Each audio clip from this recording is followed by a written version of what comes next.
Hola amigos, ¿cómo están? Espero y todo bien. Este es el video número 2 de la sesión 5 del Café Filosófico entre Amigos, Aristóteles. Y muy bien, dando continuidad al video anterior, vemos aquí ya una consolidación, un sumario de la propuesta de Aristóteles en relación a definir lo que son las cosas, que es lo real para Aristóteles, es la metafísica del realismo. ¿Qué es la cosa que yo veo enfrente de mí, que captan mis sentidos y que es lo real, es lo verdadero? Y en este sentido, Aristóteles lo que va a decir es, pues sí, ahí está el ser, pero es un ser que no solamente le da la existencia a las cosas, sino que también las hace ser lo que son. Y en este sentido, Aristóteles lo que va a decir es la estructura del ser, en algunos otros casos se llama los modos del ser, los define de acuerdo a categorías. Y estas categorías incluyen precisamente lo que vimos anteriormente, las tres partes de lo que hace a una cosa existir y consistir. ¿Se acuerdan que era la sustancia, esencia y los accidentes? Entonces, Aristóteles diría, esas son las categorías, esa es la estructura del ser. Entonces, la primera categoría es la sustancia y su esencia. ¿Se acuerdan que eso es indivisible, eso está pegado? Entonces yo digo, este hombre. Y esta primera categoría o modo del ser o estructura del ser, diría, esa categoría le da la existencia a ese hombre, pero lo hace ser ese hombre, porque viene ahí también su esencia, y esa es la categoría que vemos a la izquierda, que es la categoría de la sustancia, ¿no? Que tiene ahí en forma indivisible su esencia. Y posteriormente los accidentes que recuerdan son predicados que yo puedo decir de este hombre o de aquel hombre, pero que si yo se los quito a ese hombre o aquel hombre, no deja de ser ese hombre o aquel hombre. Entonces los accidentes pues también son categorías o modos del ser.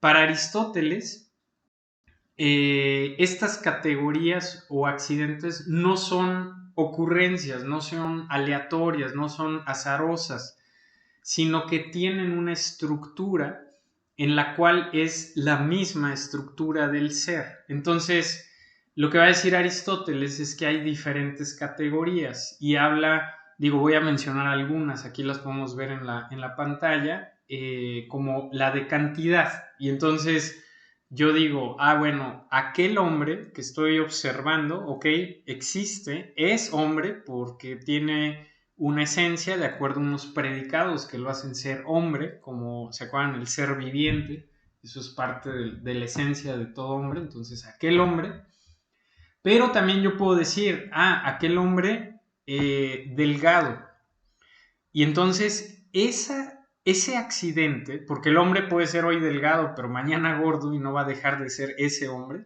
es un accidente, el ser delgado o gordo, eso es un accidente, pero va a decir Aristóteles, no, es que eso es un modo del ser, y eso es una categoría que se llama la cantidad. Hay otra categoría que es la cualidad, y yo puedo decir, aquel hombre delgado y tonto. Entonces, esa también es un accidente, porque pues, puede ser tonto o puede ser listo, y no deja de ser hombre, ¿no? La esencia no se pierde, eso simplemente son accidentes. Entonces, bueno, de esa misma manera, Aristóteles clasifica y dice hay accidentes de relación, de acción, de pasión, de lugar, de tiempo, de posición y de hábito. No voy a entrar al detalle en cada una de ellas, pero aquí pueden ver algunos ejemplos de qué es a lo que se refieren, qué es lo que yo puedo predicar, qué predicados le puedo poner a ese hombre. Y Aristóteles va a identificar que tienen esta estructura, esta clasificación. Entonces yo puedo decir, aquel hombre delgado, tonto, es hijo de aquella persona, puede hacer esta actividad, aquel hombre que está aquí, que está hoy, que está de pie, que está vestido. Entonces, todos estos predicados que yo puedo enunciar acerca del hombre, fíjense aquí lo interesante, lo que va a decir Aristóteles es, no están al azar, es que están de acuerdo a estas categorías. ¿Y por qué están de acuerdo a estas categorías? Es que así es el modo del ser. Y aquí viene pues una situación muy importante para Aristóteles. No solamente así es el ser, así nos hace existir, consistir y tener accidentes, sino que nuestro pensamiento se empata, está diseñado de tal forma que mi pensamiento también se empata con estas categorías y se empata al modo del ser. Entonces mi pensamiento también se estructura de esta manera, pero no se estructura de gratis. Lo que va a decir Aristóteles es que mi pensamiento, la forma como yo puedo pensar a una cosa, está estructurada de acuerdo a las categorías, mi pensamiento, pero también el ser, la cosa misma, está estructurada así. Y por eso es inteligible, por eso yo puedo comprender y pensar y observar el mundo, porque mi pensamiento y el ser están diseñados de la misma forma, su estructura es la misma, por eso hay este empate entre el mundo observable y que es inteligible. Entonces, bueno, con esto terminamos, digamos, esta primera propuesta de Aristóteles en relación a su metafísica y la estructura del ser y el pensamiento, y por qué el mundo, que es lo verdadero y lo real, puede ser inteligible. ¿Por qué yo lo comprendo? Porque el ser y mi pensamiento están diseñados, estructurados de la misma manera. ¿Y cuál es esa manera? Son las categorías, que es esto que está aquí en la pantalla y de lo cual acabamos de hablar. Ahora viene una aportación también genial y muy importante que ha trascendido hasta el día de hoy. Y es lo siguiente, lo que va a decir Aristóteles es, si recuerdan, es que Platón, el mundo de las ideas de Platón, no da cuenta de cómo se generaron las cosas, es decir, la idea perfecta de árbol en el mundo de las ideas no me da cuenta cómo se generó un árbol. Entonces Aristóteles lo que va a decir, y esta es una propuesta muy importante, es que las cosas tienen 4 causas. Para ser lo que son, tuvo que haber 4 causas. De hecho, Aristóteles se le conoce como el filósofo de los fines.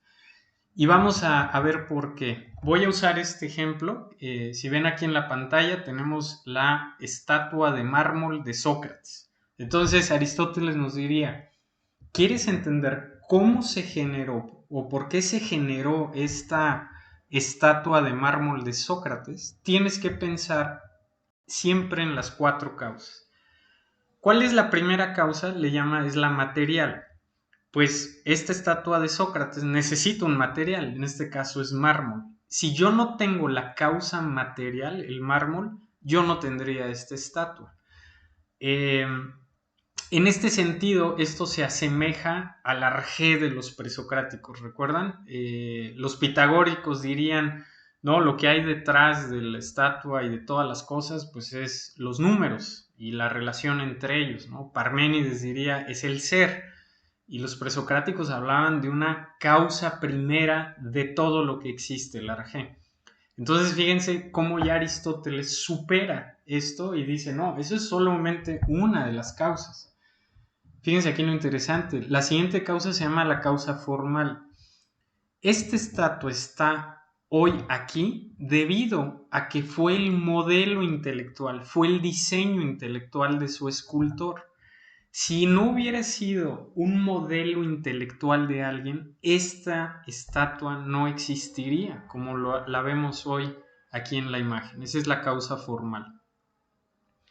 La causa eficiente como tal, o la mecánica, pues es aquella donde se forma la estatua. Son los cincelazos, son los golpes del cincel del escultor, ¿no? Sin ellos también esta estatua no existiría. Esto se llama la causa eficiente. Y posterior y al último viene la más interesante de todas las causas, por eso es el filósofo de los fines, Aristóteles, es la causa final. Y es cuál es el propósito o fin para el cual está hecha esta estatua.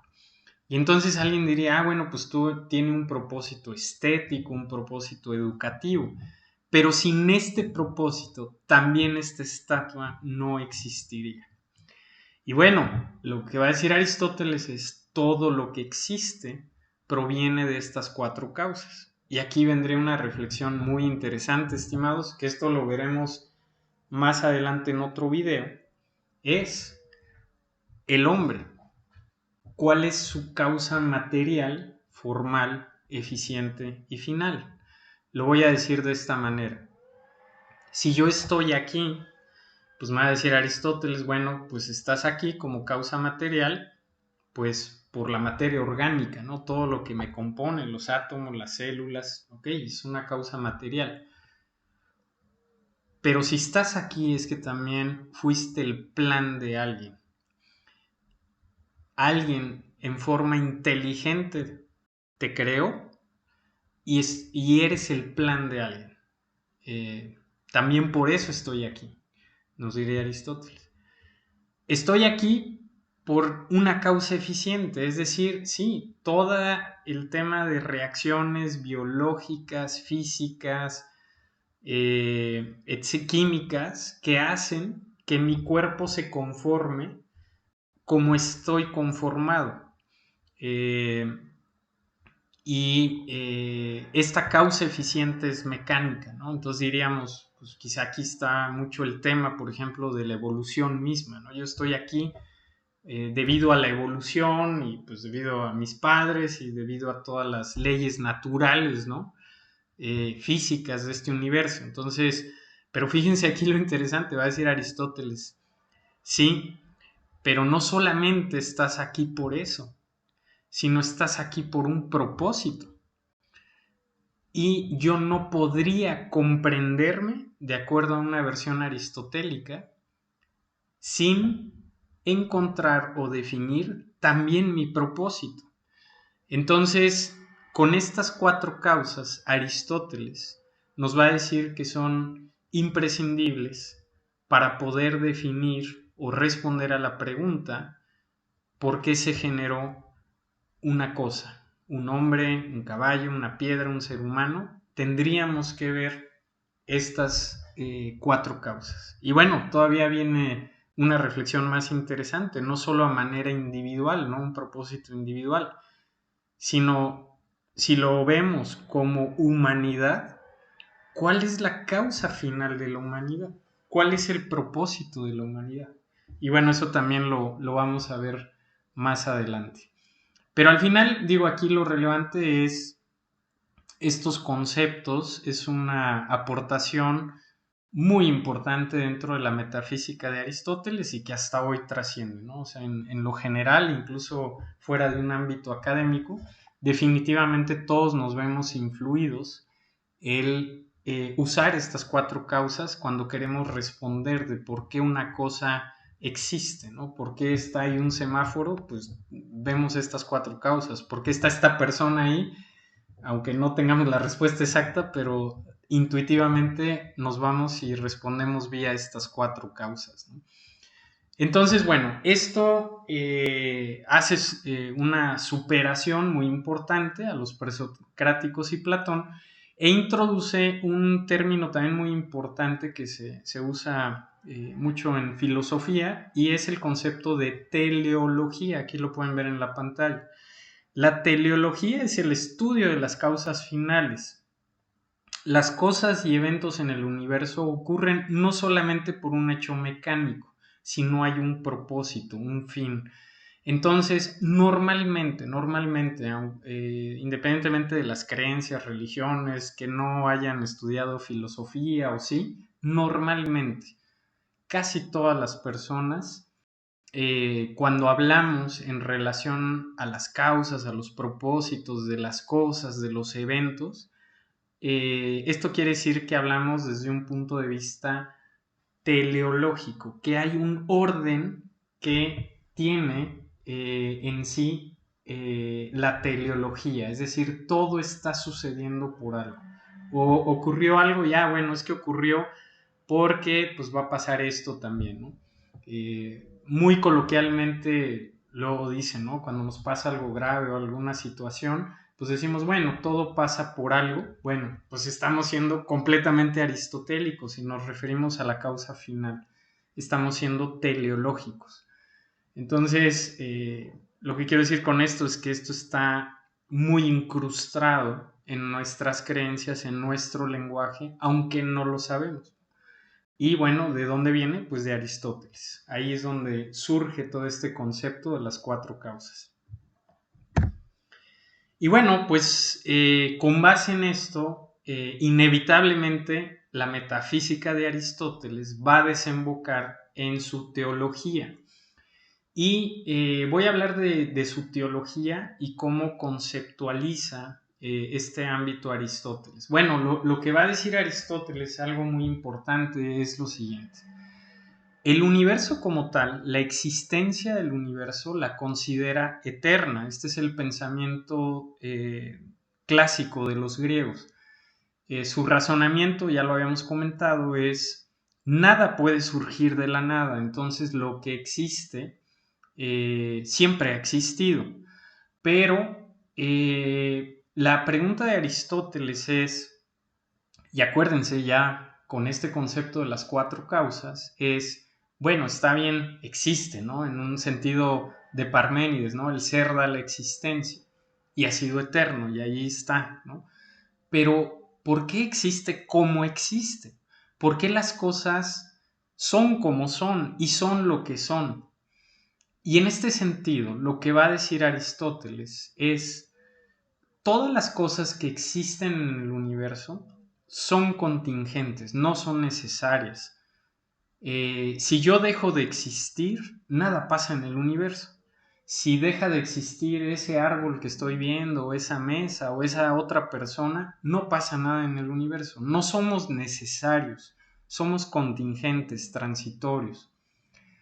Entonces, lo que va a decir Aristóteles, forzosamente, todas las cosas tuvieron que tener un diseño, una forma, una primera causa, no de existir, porque lo que existe siempre ha existido, pero la forma como existe sí tuvo que tener un inicio, un diseño, una forma, un primer movimiento, un primer cambio a lo que existe, a ser lo que hoy existe.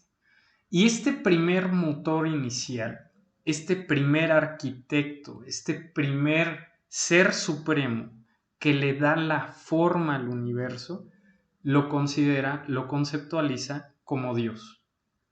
Entonces, en este sentido, Dios es el único ser necesario. Todas las cosas son contingentes, transitorias, cambian, desaparecen, aparecen y se transforman. Pero el único ser que es inmóvil, inmaterial, necesario, formador y arquitecto del universo, necesariamente es Dios. Sin este ser supremo, el universo solo existiría en tanto existir, pero no en la forma, no en el movimiento, no en cómo son las cosas como hoy son. Entonces, Dios en un sentido aristotélico no es creador en un sentido de existir, pero sí es creador en un sentido de consistir, de las esencias, de hacer las cosas lo que son y de este movimiento perpetuo de cambio y dinamismo que vemos en el universo. Entonces, este ser supremo, arquitecto, formador del universo como es hoy, se conceptualiza como Dios. Ahora, Aristóteles va a decir, bueno, Dios es inmóvil, es inmaterial, porque si fuera material sería contingente, ¿no? Ya sería una cosa más aquí. Y lo que va a preguntarse es, ¿cuál es la actividad de Dios entonces? Y siguiendo también el tema de las 4 causas, ¿no?, que vimos anteriormente, pues lo que va a identificar en su teología es este ser supremo, Dios, es un ser inteligente. Su actividad es pensar, pero este pensamiento es lo que construyó, diseñó, es el arquitecto, es el plan maestro del universo. El universo es lo que es debido a Dios.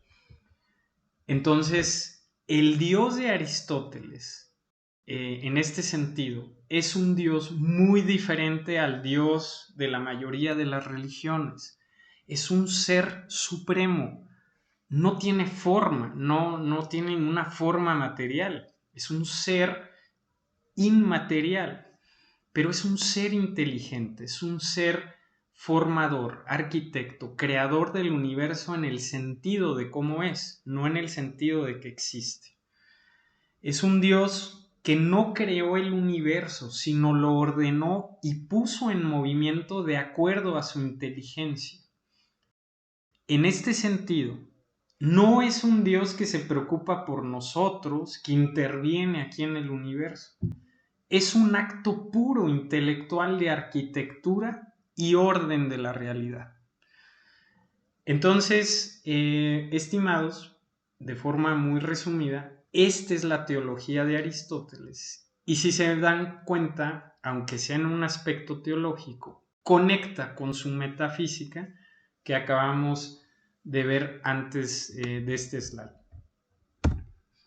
Entonces, pues sumarizando, a ver, en una manera gráfica, voy a tratar de unir esta parte metafísica y de teología.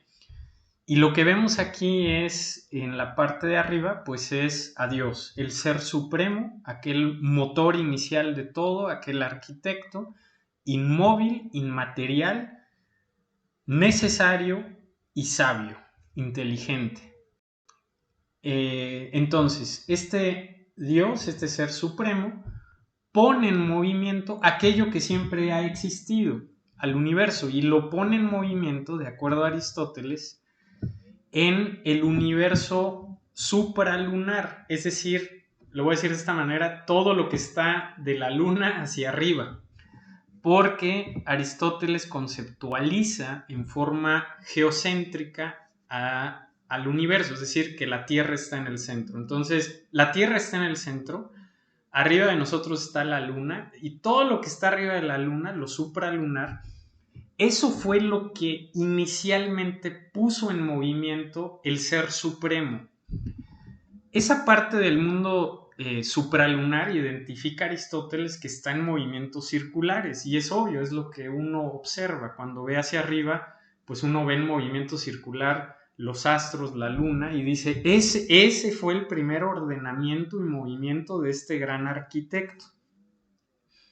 Y a su vez, esa parte del universo que puso en movimiento el Ser Supremo, esos movimientos circulares influencian aquí abajo en el mundo sublunar, es decir, donde estamos nosotros, ya hacia la Tierra, y todos esos movimientos generan los cambios y movimientos necesarios para que existan las cosas como existen aquí en la Tierra. Entonces, somos o estamos siendo formados aquí en la Tierra indirectamente por el Dios Supremo y directamente por este movimiento de los astros. Entonces, Dios mueve a los astros y los astros con su movimiento nos crean y nos forman de acuerdo a lo que somos.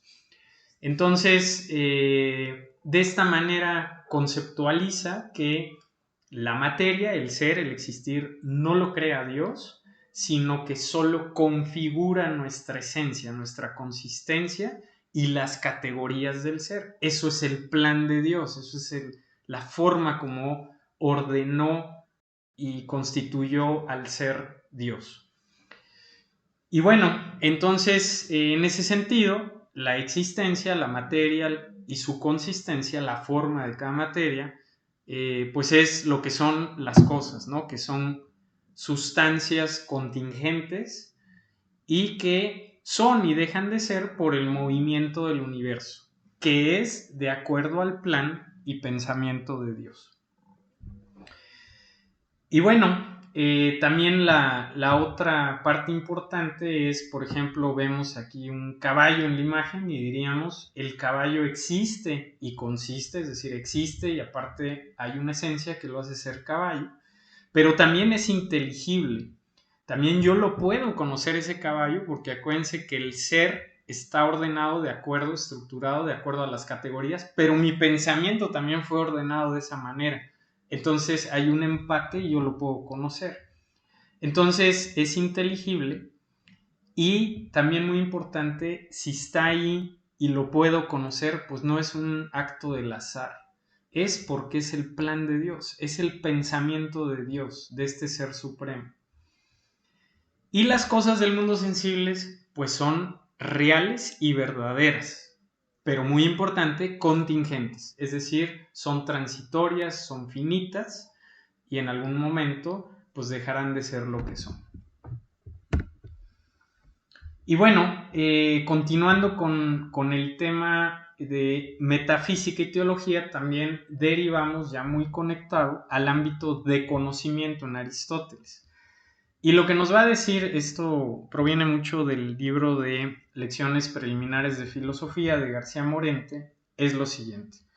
El mundo es un magnífico conjunto sistemático, perfectamente sistematizado.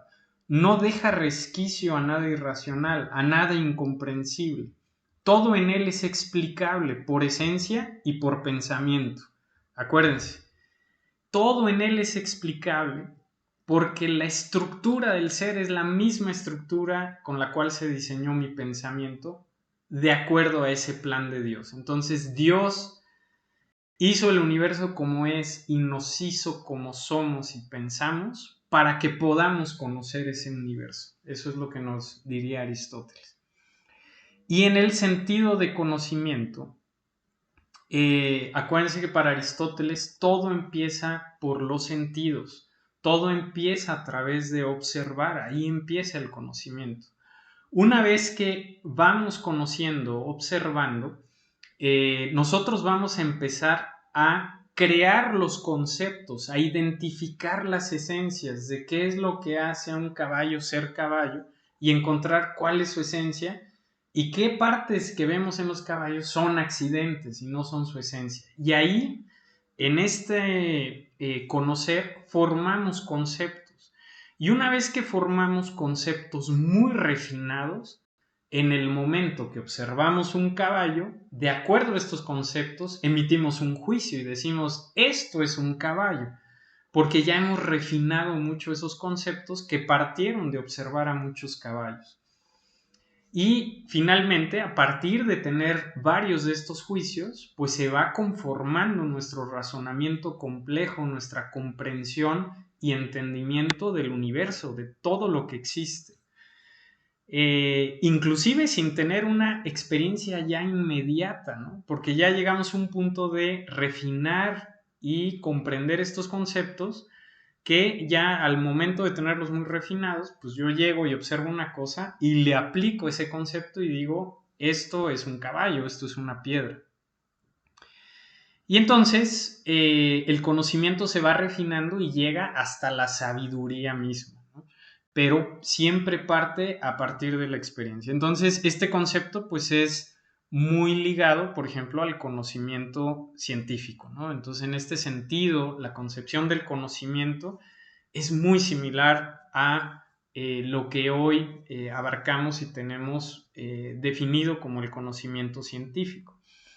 En este sentido, podríamos ya decir este último párrafo de conocimiento y nos diría así Aristóteles. Todo ser, o sea, toda sustancia, toda cosa, es una realización de Dios. Por lo tanto, es inteligible.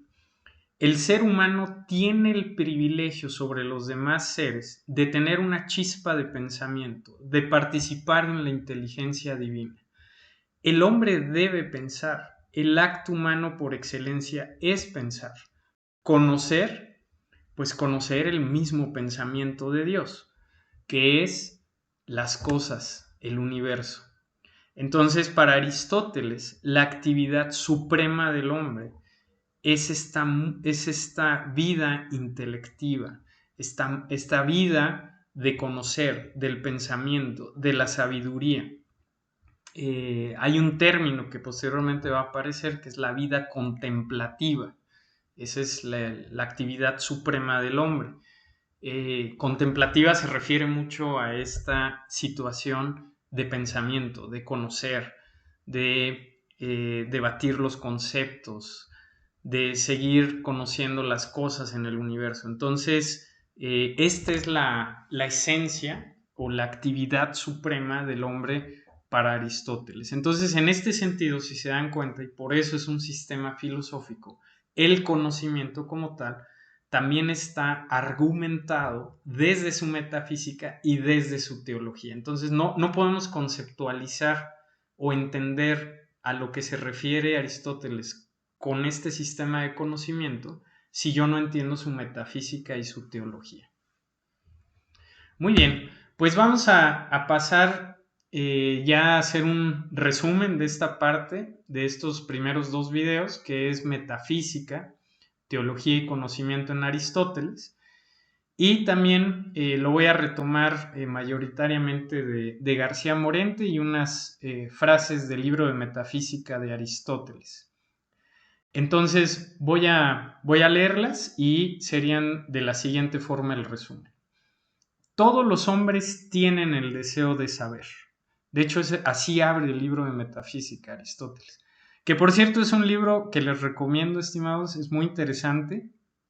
Y este libro, si tuvieron la oportunidad de ver pues todo el material, los videos de los presocráticos de Platón, créanme que este libro les va a ser muy atractivo y también a su vez va a ser muy comprensible porque tienen este antecedente. Entonces se los recomiendo ampliamente, Metafísica de Aristóteles. Entonces abre el libro diciendo: todos los hombres tienen el deseo de saber. Si Dios tiene la sabiduría, el hombre tiene la filosofía. Sabiduría por ciertos instantes, la cual prueba la imposibilidad que hay de alcanzar la completa verdad. Es decir, aquí Aristóteles nos dice pues el único que tiene la sabiduría completa, la completa verdad, pues es Dios. Pero nosotros participamos de algo de esa sabiduría y es con la filosofía, es esta sabiduría por ciertos instantes. Pero esto trae una consecuencia y prueba la imposibilidad que hay de alcanzar la completa verdad. Pero también a su vez nos va a probar otra cosa, y es la imposibilidad de que se nos oculte por entero. A mí esta frase se me hace genial y esto nos regresa a aquel, ¿se acuerdan? Primer video de Eduardo Galeano, de que decíamos, oye, la filosofía busca alcanzar esta completa verdad, pero reconoce que no puede llegar a ella. Y si reconoce que no puede llegar a ella y cada que me acerco se vuelve a alejar y cada que me acerco se vuelve a alejar como una utopía, como un ideal, Eduardo Galeano nos decía, ¿y entonces eso para qué sirve? ¿No? Si cada que me acerco se aleja, cada que me acerco se aleja, pues sirve para eso, para hacernos caminar. Esta esencia está aquí en esta frase.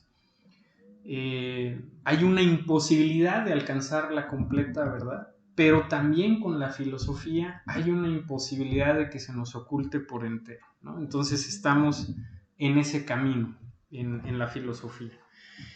Y pues ya de manera muy general se resumiría todo este concepto metafísico, teológico y de conocimiento de la siguiente manera. Existen las cosas, eso es lo verdadero, eso es lo real. Este hombre, este caballo, lo que observo, es la metafísica del realismo, así se le conoce a la metafísica de Aristóteles. Posterior diríamos, existen las cosas y tienen una esencia inteligible. Es decir, no solo son, sino que también son aquello o esto. No solamente existen, sino también consisten y aparte son inteligibles. Existe Dios como causa primera y motor inicial de las cosas. Acuérdense, no de existencia, pero sí de esencia y consistencia, de por qué son lo que son. Y que existen y consisten de acuerdo a su pensamiento, a su inteligencia. No es nada azaroso el universo, todo es de acuerdo al plan de este ser supremo, gran arquitecto y formador del universo. Existe el hombre, que es una de las cosas que existen, pero a diferencia de todos los demás seres, es inteligente, relativamente. Participa de la inteligencia que existe en el universo, es decir, la gran sabiduría, la gran verdad, que es la inteligencia y el pensamiento de Dios. El hombre conoce que las cosas son, existen, y lo que las cosas son, consiste, ¿no? Lo que ya vimos, son inteligibles. También aquí un concepto importante es, para Aristóteles, Dios no es el universo. Esto es diferente al panteísmo, es una postura diferente. Aquí es un Dios ajeno a nosotros, es un Dios alejado de nosotros, separado de nosotros, pero que fuimos formados y creados de acuerdo a su plan, y lo que refleja el universo es el pensamiento de Dios. Pero Dios como tal, como ser supremo, no es el universo. Es diferente al panteísmo. Nada más quiero hacer esta acotación. Y pues la actividad suprema del hombre efectivamente consiste en esta vida intelectual, en esta vida del conocimiento. Pues muy bien, estimados, con esto cierro este video. Y en los siguientes videos pues ya vamos a ver el detalle de la concepción de lo que es el hombre, el alma, también muy importante la parte de ética y política en Aristóteles, así como una de las más grandes aportaciones que hasta hoy trascienden, que es la lógica. Entonces, bueno, pues nos hablamos en un siguiente video. Gracias, bye bye.